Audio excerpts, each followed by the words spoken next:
Jarðvegsrofið metið til þess að geta greint af hvaða gerð það en einnig alvarleika þess.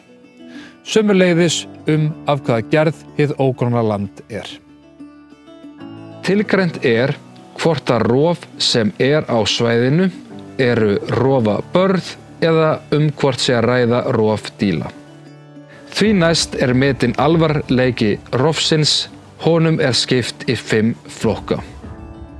Á ógrónum svæðum merkt við til hvaða landgerðarflokks ógróna svæðið tilheyrir. Flokkarnir eru melar, sandmelar, hraun, sandhraun, skriður og sandsvæði.